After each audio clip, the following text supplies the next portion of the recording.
Yes, dear students, welcome to this numerical.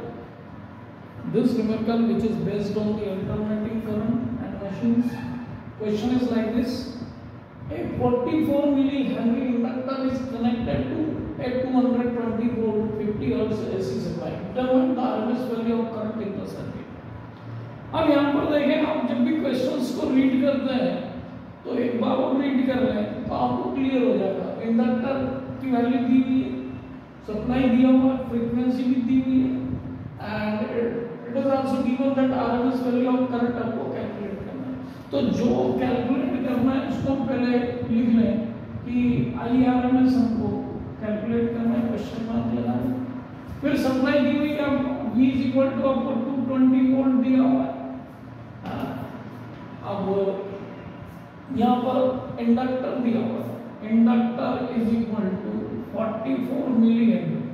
तो इसको basic इसमें कन्वर्ट कर रहे हैं, means 44 into 10 raised to the power minus 3 henry. 50 hertz की सप्लाई है आपके पास में, फ्रीक्वेंसी है। अब जब हम आईआरएमएस निकाल रहे हैं तो आईआरएमएस इज इक्वल टू आपके पास में जो वैल्यू होगी वीआरएमएस अपॉन आपको एक्सएल लेना पड़ेगा। अब एक्सएल क्या है? तो एक्सएल जो इंडक्टिव रिएक्टेंस को रिप्रेजेंट करता है। एक्सएल इज इंडक्टिव रिएक्टेंस, इसको हम पढ़ चुके हैं। इंडक्टिव रिएक्टेंस जो है वो फ्रीक्वेंसी पे बेस्ड है, means XL is equal to आपके पास में होगा ओमेगा इनटू एल, और we can say 2 pi f into L. F is given to us, हम निकाल सकते हैं। L is also given to us, तो हम इंडक्टिव रिएक्टेंस को डिटरमाइन कर सकते हैं।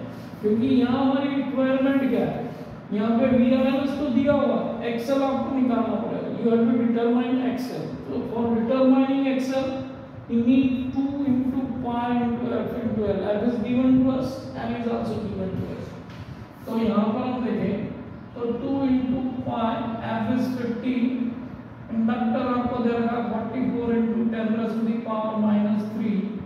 तो हम देख लें इसको, तो ये हो जाएगा आपका, सिंपली हम 100 कर लेते हैं इसको, पाई 44 पाई ओके इनटू इसकी पावर हो जाएगी आपकी -100 हो गया। 2 into 50 दैट इज 100 इसकी पावर कम कर देगा 10 raised की पावर -1। तो अभी इंडक्टिव रिएक्टेंस जो है ये हमारी आ गई, इसकी यूनिट भी क्या हो गई आपकी ओम। अब इस वैल्यू को यहाँ सब्स्टिट्यूट करके तो हमारा आंसर आ जाएगा। कैलकुलेशन भी बहुत इजी करना है, एट द फाइनल स्टेज पर ही करके आप क्वेश्चंस कब कैलकुलेशंस करें। अब यहाँ हमने इसको इस टाइप से लिख दिया, इसी सब वैल्यू को यहाँ सब्स्टिट्यूट कर देंगे।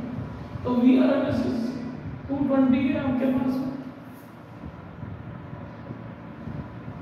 एक्सएल आपके सामने है 44 पाई into 10 raised to the power -1।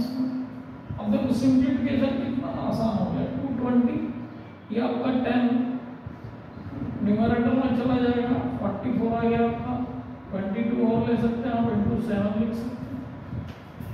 तो सिंपली यहाँ देखें आप तो ये कैंसिल हो रहा है, आपका 10 टाइम्स आ रहा है और ये 1 टाइम। तो ये हो गया आपके सामने 700 अपॉन 44, और सिंप्लीफाइड हो सकता है 2 से आप, तो ये हो गया आपका 350 अपॉन 22, और सिंप्लीफाइड करना है इसको तो ये हो जाएगा आपका 175, 11 टाइम्स। 2 से कैंसिल कर दिया हमने। कैलकुलेशंस में आपको you must be very particular for final calculation. या फाइनल कैलकुलेशन आप आसानी से करेंगे, कर सकते हैं इस टाइप से। आप यही कैलकुलेशन कर लेंगे और यही आपकी कोई मिस्टेक हो जाती है तो ये क्वेश्चन पूरा करने के बाद भी गलत हो जाएगा। तो आप फाइनल स्टेज में जाके पूरा कैलकुलेशन करें और उसको एक बार और चेक करें। जब आप चेक करेंगे तो you will get final answer कि अब हमें आगे नेक्स्ट क्वेश्चन के लिए जाना चाहिए। तो यहाँ 175/11 एम्पियर आ रहा है, इसको हम सिंप्लीफाइड और कर लेते हैं 1, ये हो गया आपका 1165, 11 5 5500 हो गया। और ये आ जाएगा आपका 99। So IRMS will be around 59 ampere, 9 ampere. ये हमारे को आंसर निकालना था। इस तरीके से आप बोर्ड एग्जामिनेशन में क्वेश्चन को सॉल्व करेंगे तो आपके मार्क्स कहीं भी डिडक्ट होने के चांसेस नहीं हैं। So this way you can go with the numericals which is in physics, and we will go with the numericals and we will give more tips how to solve each and every questions. So simply follow us. We will do all the numericals which is based on your book. Okay, thank you.